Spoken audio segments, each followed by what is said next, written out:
Good morning बेटा। बेटा कल हमने न्यायपालिका के बारे में पढ़ा था कि न्यायपालिका में जितनी भी व्यवस्थाएं हैं उनको कैसे किस तरह से लागू किया जाता है और एक न्यायपालिका जो है स्वतंत्र रूप से कैसे कार्य कर सकती है। आज हम नेक्स्ट जो हमारा लेसन है कार्यपालिका, तो कार्यपालिका में कौन कौन आते हैं, कार्यपालिका की जो शक्तियाँ हैं उसके बारे में हम आज पढ़ेंगे। तो फर्स्ट क्वेश्चन हमारा बनता है powers and position of the prime minister, कि प्रधानमंत्री की शक्तियाँ और स्थिति क्या है।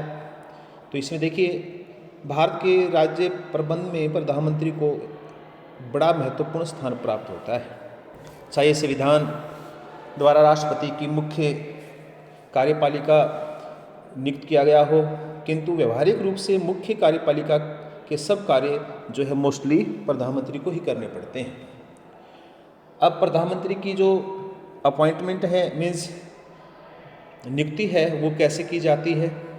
बेटा जितने भी हमारे देश में एमपीज़ होते हैं, मेंबर ऑफ पार्लियामेंट होते हैं, वो अपने में से एक व्यक्ति को जो है अपने एक प्रधानमंत्री के पद के लिए मनोनीत करते हैं और उसके बाद उस प्रधानमंत्री के जो पद के जो व्यक्ति है उसके बारे में राष्ट्रपति को बताते हैं और उसका जो पूरा जो समर्थन है वो सारी चीज़ें जो हैं वो लिखित रूप में देते हैं। तो संविधान में कहा गया है कि प्रधानमंत्री की नियुक्ति राष्ट्रपति करेगा, परंतु वास्तव में ऐसा नहीं है।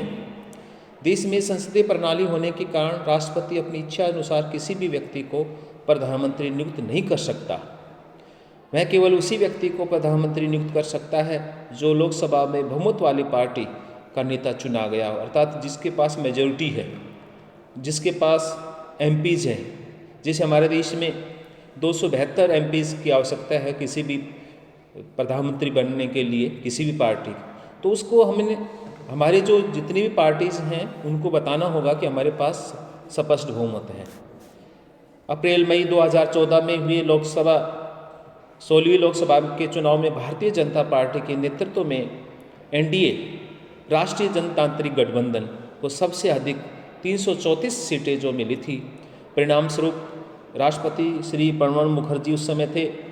इस गठबंधन के नेता श्री नरेंद्र सिंह मोदी को प्रधानमंत्री नियुक्त करके 26 मई 2014 को पद पर शपथ दिलाई थी और उसके बाद कंटिन्यूसली आप देख रहे हो कि हमारे देश के जो प्रधानमंत्री श्री नरेंद्र मोदी रिपीट हो रहे हैं। तीसरी बार भी 2024 में भी इलेक्शन जो हुए उसमें भी।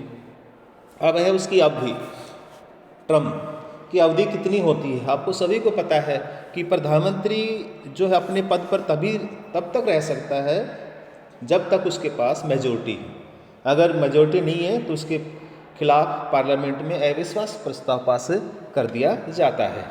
तो साधारण रूप से में प्रधानमंत्री के पद की अवधि राष्ट्रपति की कृपा पर आधारित है और तथा इसका कार्यकाल 5 वर्ष समझा जाता है, परंतु वास्तव में ये बात सही नहीं है। इसकी अवधि लोकसभा के बहुमत के समर्थन पर निर्भर करती है। जब प्रधानमंत्री के पक्ष में लोकसभा का बहुमत नहीं रहता तथा उसके विरुद्ध अविश्वास का मत स्वीकार हो जाता है तब प्रधानमंत्री को त्यागपत्र देना पड़ता है। प्रधानमंत्री का त्यागपत्र संपूर्ण मंत्रिमंडल का त्यागपत्र समझा जाता है। विश्वास मत प्रस्ताव पास न होने के कारण प्रधानमंत्री अटल बिहारी वाजपेयी ने 17 अप्रैल 1999 को त्यागपत्र मीन्स उसकी सरकार एक वोट से गिर गई थी, क्योंकि पार्लियामेंट में उसका जो है अविश्वास प्रस्ताव गिर गया था। प्रधानमंत्री के कार्य तथा शक्तियाँ, powers and functions of the prime minister. अब शक्तियाँ क्या हैं? एक तो मंत्रिमंडल का नेता होता है, प्रधानमंत्री मंत्रिपरिषद का निर्माण करता है, विभागों का विभाजन करता है और प्रधानमंत्री मंत्रिमंडल का सभापति और मंत्रियों को पद का बंटवारा करता है और प्रधानमंत्री का समन्वयकारी रूप योग्य सरकार के लिए उत्तरदायी और राष्ट्रपति का मुख्य सलाहकार, राष्ट्रपति तथा मंत्रिमंडल में एक महत्वपूर्ण कड़ी का काम करता है। सरकार का मुखिया होता है, सरकार का प्रवक्ता भी होता है, संसद का नेता होता है और लोकसभा को भंग करने का भी अधिकार है। तो ये जो टॉपिक है हमने आज किए, इसको नेक्स्ट जब पीरियड होगा उसमें हम एक एक टॉपिक को हम पॉइंट्स को डिस्क्राइब करेंगे। तो मैं आशा करता हूँ कि आप इसको ध्यानपूर्वक सुनेंगे और इसके मेन पॉइंट्स हैं उसको अपनी रफ नोटबुक में या फेयर नोटबुक में इसको नोट करेंगे और उसको लर्न करेंगे। थैंक यू बेटा।